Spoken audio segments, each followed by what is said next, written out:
کیا وجہ ہے کہ ہم عید میلاد النبی نہیں مناتے لیکن یوم پاکستان مناتے ہیں، آزادی پاکستان کا دن مناتے ہیں؟ تو میں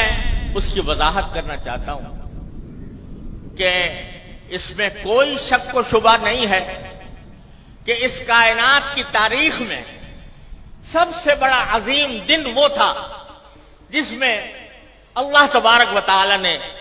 اس کائنات کی ہدایت کے لیے جناب محمد رسول اللہ صلی اللہ علیہ وسلم کو مبعوث فرمایا۔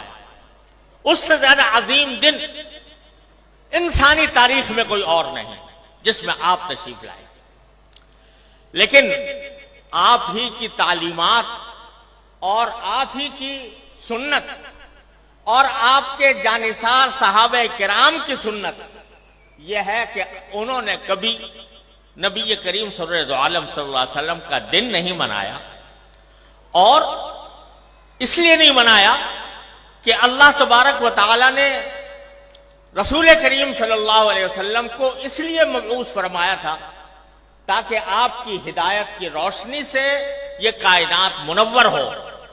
اور لوگ آپ کی تعلیمات کی اتباع اور پیروی کریں۔ آپ کی ذات والا صفات وہ ہر قسم کی رسمی کارروائیوں سے کہیں بالا تر ہے، اور حضرات صحابہ کرام جو آپ کی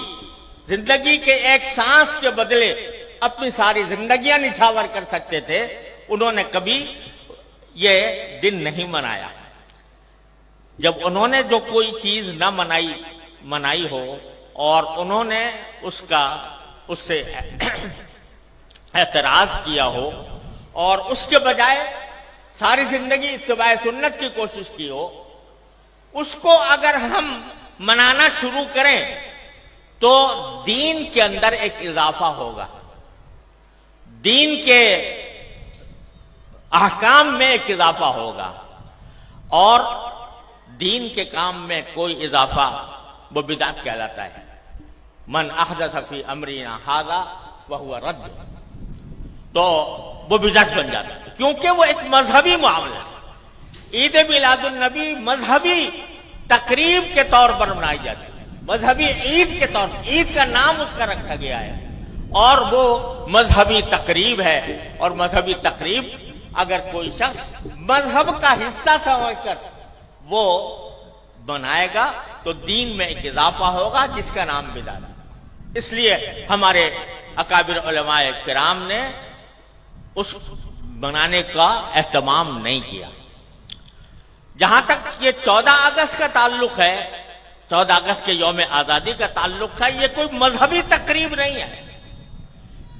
یہ کوئی دینی اجتماع نہیں ہے، یہ دینی تقریب نہیں ہے، بلکہ یہ ملکی تقریب ہے،